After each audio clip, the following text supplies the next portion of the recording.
Hey guys, welcome back to my channel. My name is Elsa. I am a clinical psychologist and a yoga teacher based in Russia right now. And first of all, I want to say thank you so much for your support on my previous video. This actually gave me strength and courage to continue this topic.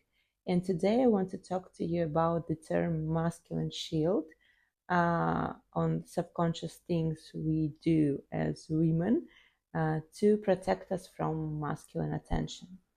I will be sharing my experience, so please be respectful in comments. If you don't like what I'm saying, just please click off. And if you have similar experiences and if you're comfortable sharing it under the video, you're more than welcome to. I'll make sure I'll, as much as I can, delete all the trolls responding to you.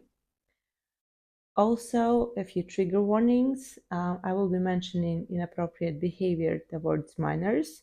I will be mentioning SA and ED. So if it's something that is very hard for you to watch, please click off. All good. Now, if you haven't watched my previous video, just a little backstory. I was born and raised in Russia, but actually, originally my roots are not really Russian, and I was always kind of standing out of the crowd. This is how you say it? I don't know. English is my second language. I'm sorry in advance for that. I mean, for the grammar mistakes. And I was born kind of in the middle of nowhere in the far, far east of Russia. Here is the map of Russia, and here is my town. My name is German Baltic. Now it's super popular thanks to Disney, but back then I've never met anyone with a similar name as mine, and I was actually bullied for that. Bullied for my heritage. Like, it's an interesting story. But when I was born a very, very, very pretty kid. You can disagree with that. I'm just sharing my experience and how adults and children were communicating that to me. My parents took a huge pride of my appearance. They were like, a lot of parents see their kids as an extension of them. And so back then it wasn't like so popular to actually care about child's feelings.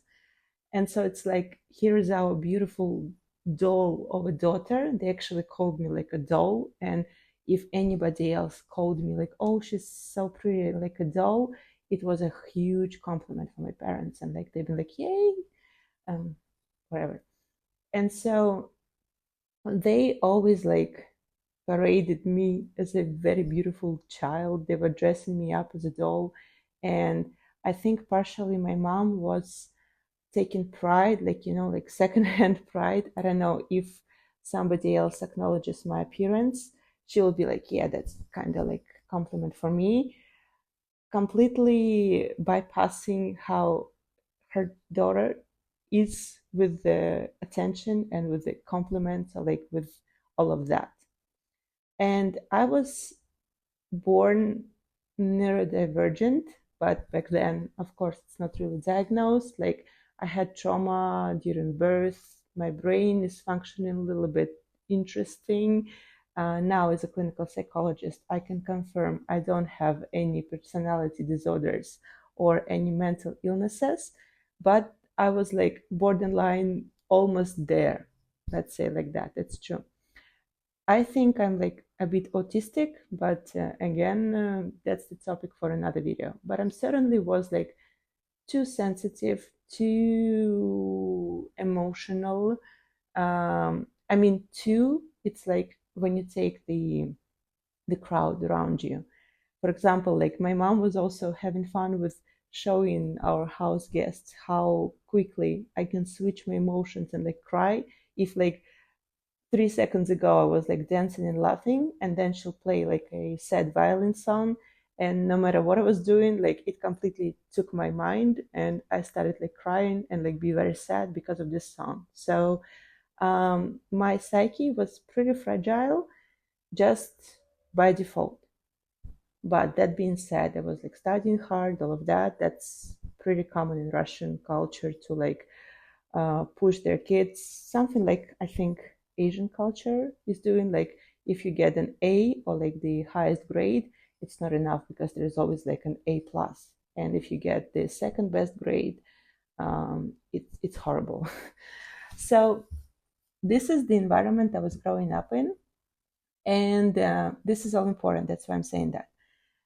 I was sent to school not at 7 years old, as like most of the kids do, but at 6 years old. I was, I think, either like the youngest kid in my class or one of the youngest, like maybe one or two more people were a little bit younger than me. And in Russia, in my small town, we had a school that was like for all the ages. We maybe had like different campuses, but the school was a common school for 7 years olds and for 70-year-olds. Like it's all been mixed. And because my parents took huge pride of like how I look, um, it created like a first real unwanted attention trauma that I was like brushing off because some more things happened to me after that. But when I was in therapy and we were like diving into the root cause of like why certain things happened and why I reacted the way I reacted, I realized that.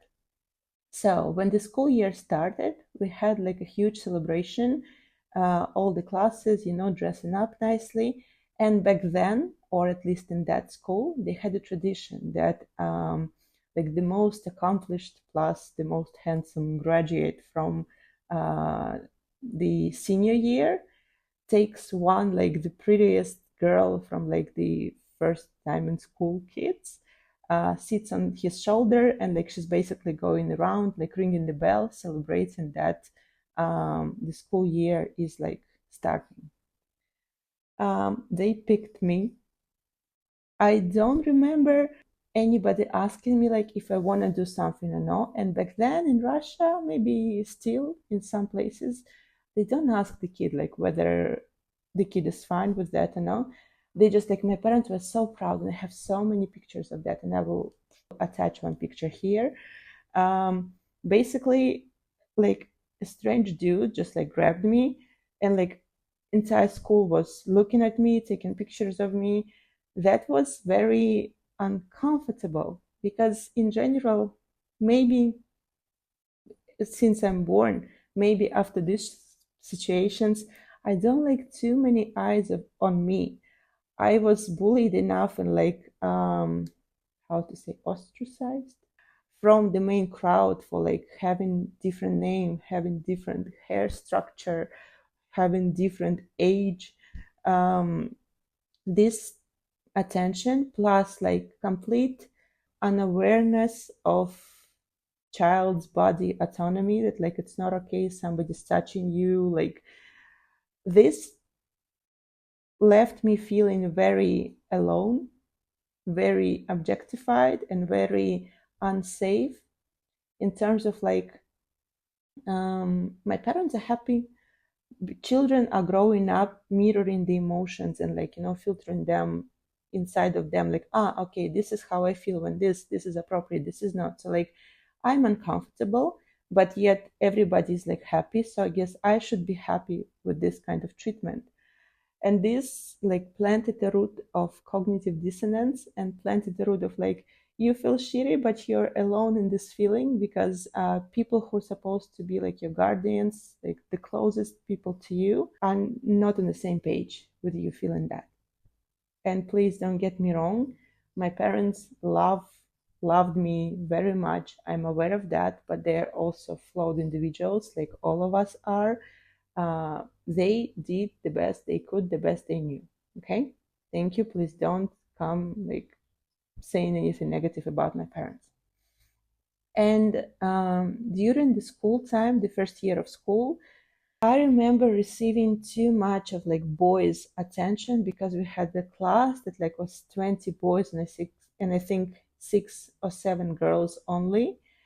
And so, all the like schoolyard games, like everybody I remember was like pulling me to the sides, like pulling my hair and stuff like that, showing how they like me, right? This is what like teachers and even I think parents, I don't remember ever discussing this with parents, but like they will tell you, oh, they just like you, they want to spend time with you, they want to be closer to you.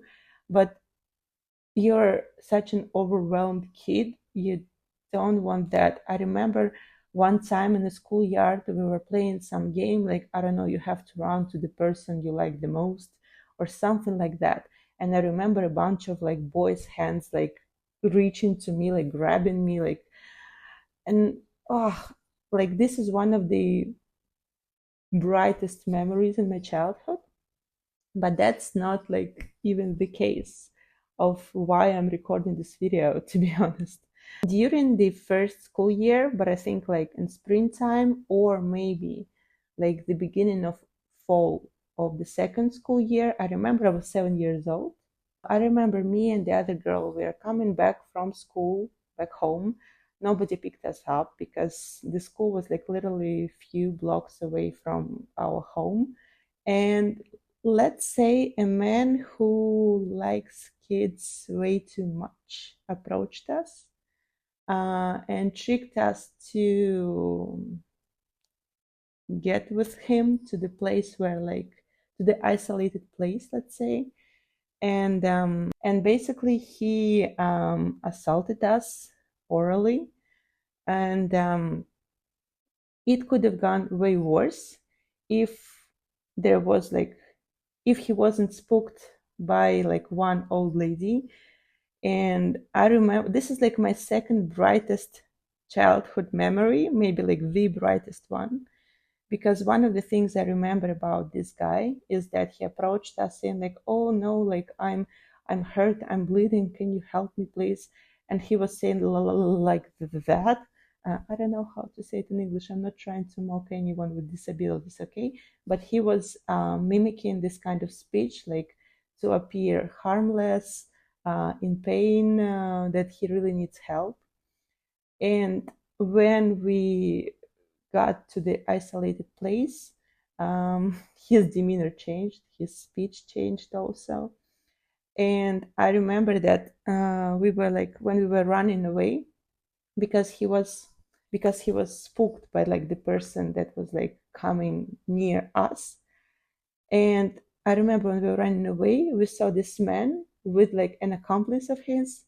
And I think that if we were not spooked, like if he was not spooked, I'm not sure if we would just get out of it, just being orally assayed, or like if we would get out of it alive or something.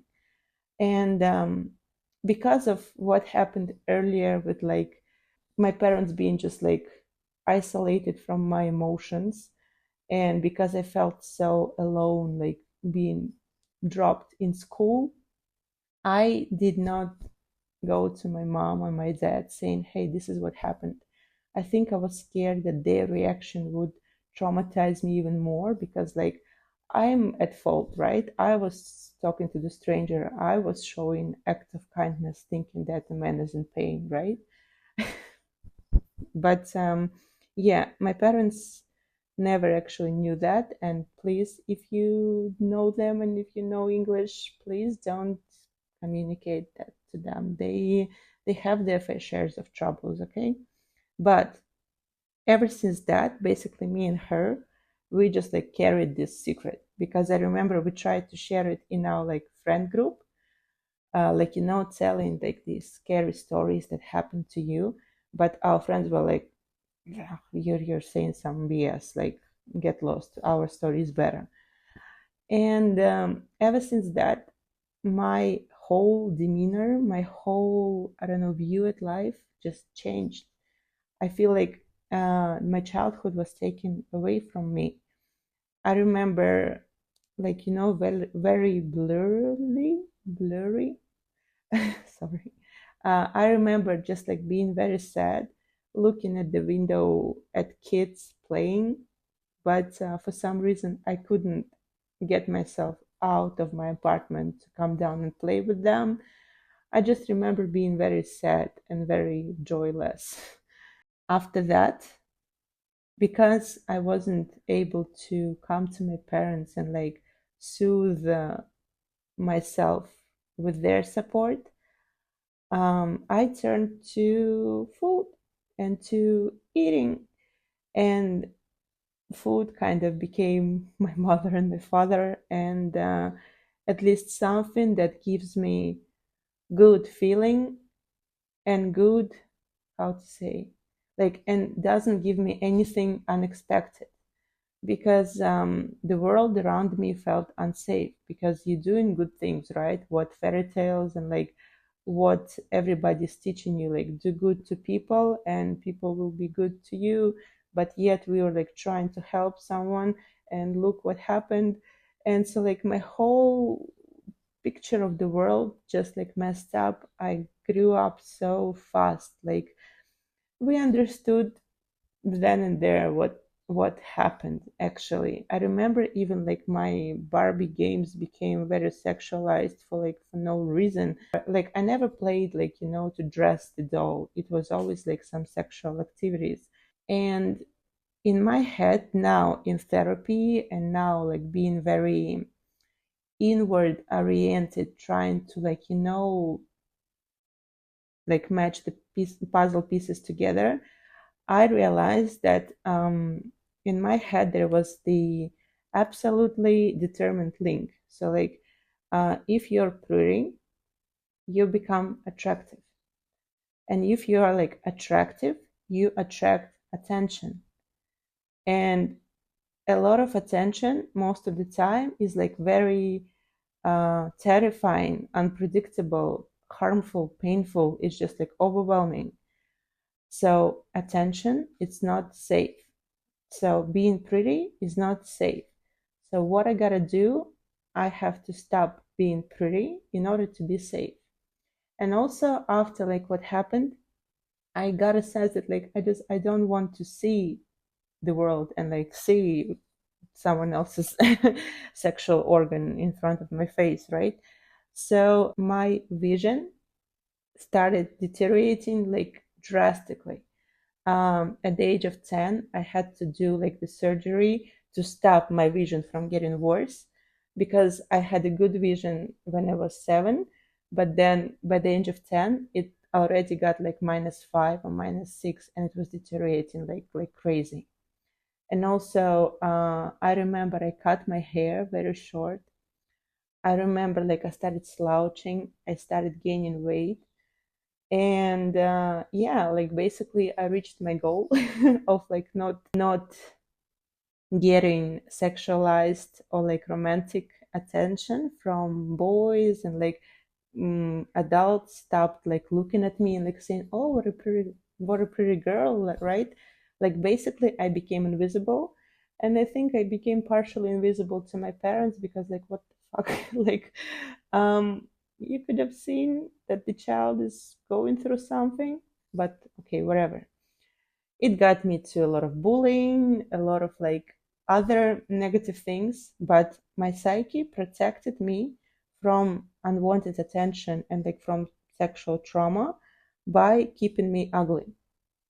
And then ugly, in my opinion, in my experience, in my inner, state, I don't think any person is like ugly. I do believe in ugly souls, but physically, like, I'm talking about myself, my experience, okay?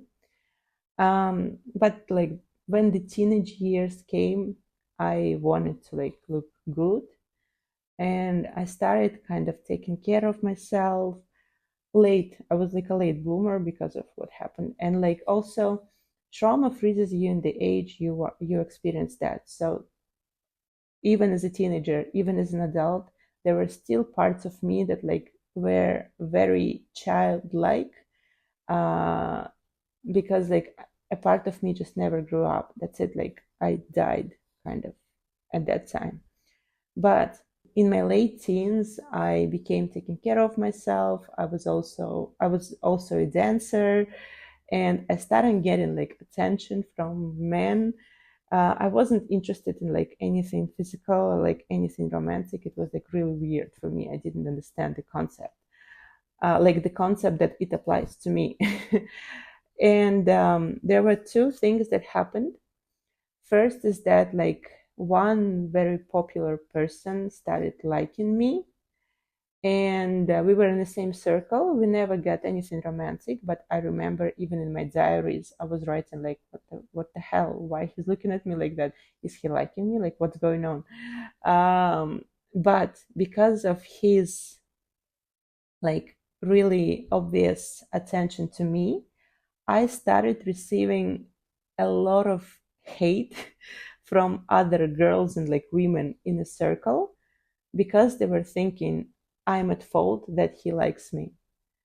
And it was crazy. It was like bullying, but like this cat bullying, this misogyny I was talking in a previous video of, that like just because I exist, just because like I spent all my like teenage years alone reading books, listening to all the music in the world, developing my taste, being like a good communicator, a good listener, because of that like he started liking me, and like for that I'm at fault. I need to be hated because he likes me, not you. Like, what the fuck? Like, and I didn't even want to like be with him. It's so bizarre.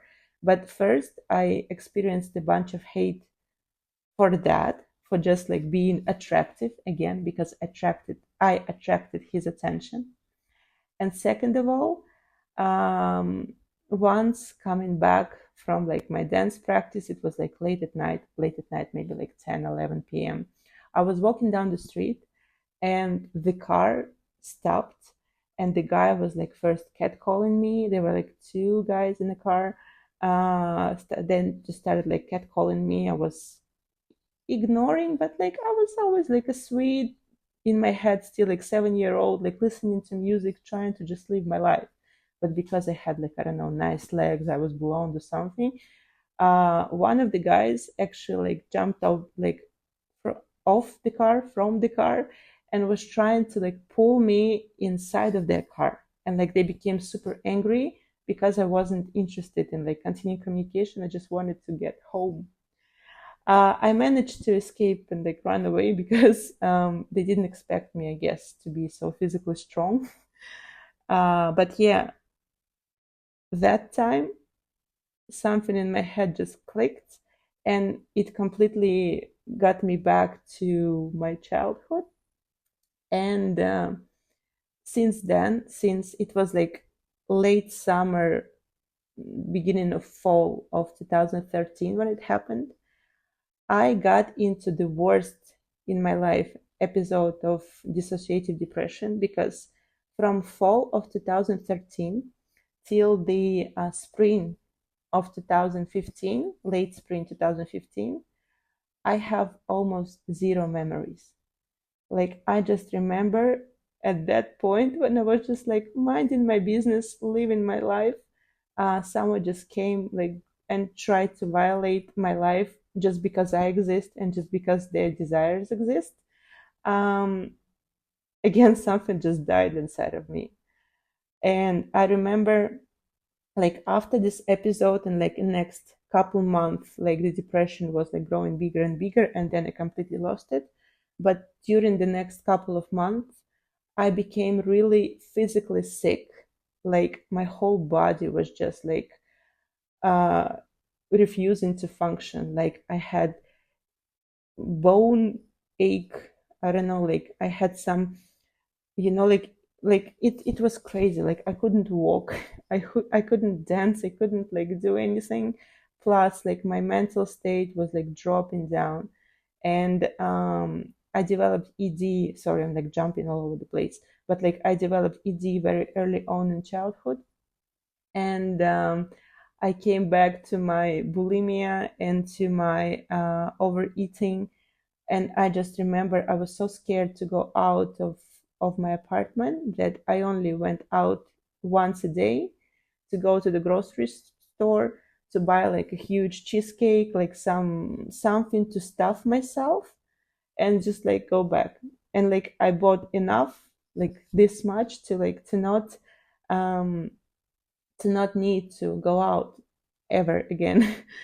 And this was like my 1 year, or like almost like 1.5 year for sure. And thanks to my father, he was like sending me some money, so that's why I could just rot. But then I started to get my life together, and like slowly, I got myself out of it. And then 5 years ago, I think, when I was already teaching yoga full time, I traveled to one place where I had to be like the yoga teacher for a season, but the place itself was like not safe. I couldn't go out in the street without being catcalled, and I felt so scared and alone that again I found myself locking in my like hostel room, going out once a day to buy myself like a jar of Nutella, a little bit of bread, and like yogurt, and like that was enough for me to sustain for one day, and that's it. And I again got myself into this loop. So only recently I discovered that this loop actually exists, that this is the unconscious reaction of my mind to protect me. And only recently in therapy, I actually managed to like therapy plus a bunch of work outside of therapy, of course, but I actually managed to at least shine the light of it on it, and to try to untangle this circle. So you can see how like it's fun to be a woman, right? And like pretty privilege. Hey, like you are just entitled bitches.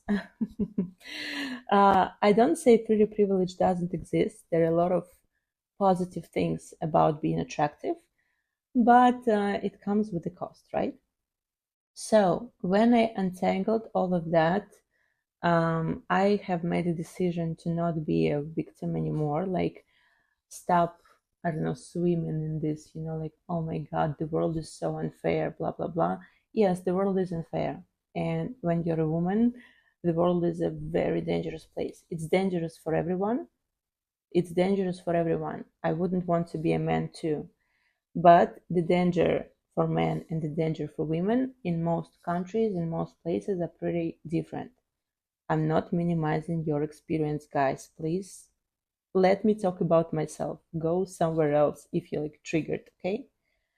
Um, so I started growing like this, my dead 7-year-old self, and like slowly gaining control over my emotions, slowly developing emotion of anger, slowly understanding that I can fight back in certain situations, slowly understanding that like the power is inside of me. And it's a long process, and I still sometimes get like flashbacks and get a little bit pulled pulled like out of it. But I would say that when I worked with my trauma, my weight started slowly coming down. Then again, something like a romantic interaction, some unwanted attention happened. I immediately saw like the weight gain on my scale, because this is just how like protective my psyche is, which I'm like very grateful. I wouldn't survive if like it wasn't developed. But this is a very common problem, I think, in women. And so, what are a few things that I'm doing that help me kind of reframe it or help me live right now? Is first, I'm exploring more about pretty privilege and how the looks can actually benefit you, and how taking care of yourself is a good thing. It's not like it comes with the cost, but it's also a very good thing. Everything comes with the cost. Like if you want to buy, I don't know, a good phone, it comes with the cost. You can buy like a cheap phone, but then it's going to break in a few months. I don't know. So like every good thing also has a cost, and it's okay. And so first, taking more positive loop on what taking care of myself, taking care of my body can do for me. Second, radically accepting the world, and radically accepting the fact that most of the people, in order to become good people, have to experience some shish. I don't know. But most of the people will not become as self-aware and like as selfless as someone who've been through that. And that, my God, I lost my train of thought. Basically, I accepted that there are shitty people. I should not think that everybody is like me. I should not think that everybody spends so much time reading philosophy, developing consciousness, thinking empathetically about people, like I just have to make peace with it. And then, as a grown woman, as a grown adult, it's my responsibility to keep myself safe as much as I can. If I don't have mental strength, sometimes I just dress like a homeless person, like oversized jeans, and like just because I know this is like the minimally triggering outfit it can be. It can still trigger bad people, but then still, like, at least I'm doing that. Plus, I'm physically active. I know how to run. I know how to punch someone if I need to. Plus, I am very responsible with my money. And if I travel, I don't travel to like some sketchy places or like check in into the co-ed dorm situations. No, like there are so many things, small things that I can still feel I am in control, that even if something else bad happens to me, at least I know that like I took care of myself. The rest is just like the world. The world is fucked up, the world is sick, and it's true. But I can be a victim who's scared to go out and live life because of some bad person took their life away. Or I can say, so what, it happens. You do not define how I live my life. Yeah, you're a shitty person, and you should never do something like that to a child. Um, but I'm still gotta live regardless. And this is kind of like brought me back to life. I take joy in, I don't know, taking care of myself, even though sometimes I still struggle. Like, don't get me wrong, there are some days that I make myself go brush my teeth or like wash my face or something. Because when you lived, I have a diagnosed clinical depression for like most of your life. I was, as long as I remember, I was very sad kid. I started having self-exiting thoughts at the age of 10 or 11. I'm not kidding you. Last time I had self-exiting thoughts and like really almost like made peace with that was the end of 2021. Like, I know what it means to feel like I'm just like, I'm not equipped for this world. This world is just okay. It broke me down. I give up. But if you're feeling like that, I understand it's difficult. I understand it's so unfair. And yeah, it isn't fair. It isn't fair that some people just take and some people mean no harm, but then because they mean no harm, the harm is happening to them. That's where I would say, please go to therapy. Please try to forgive yourself, like your past self, because back then you didn't know better, because your intentions were probably good. Um, and also, if you struggle with weight or like with acne or something like that, you know, like you do anything you can, fighting that, but you still getting them, and you had some trauma in your life. Maybe make peace with your weight or with your acne in terms of this is your body protecting you from trauma. Your body also is not the smartest mechanism in the world. It is very smart. It knows what it can do for you, but then it is a response for trauma. And self hate is the worst thing you can apply to that. Love yourself. If you're a parent, please take care of your children. Please be very aware of your child's emotional state. Please don't act from your ego, act from the place that you're responsible now for this life. And yeah, if you're a man watching this, um, please don't be an asshole and don't be friends with people like that. There are so many more things I wanted to say. There are so many more shitty episodes happened in my life, to be honest. But it's been already like a too long of a video for you. So I'm gonna click off. Again, thank you very much for your support under my last video. And yeah, I'm wishing you all peace, safety, and yeah, happiness, I guess. Thank you. Bye.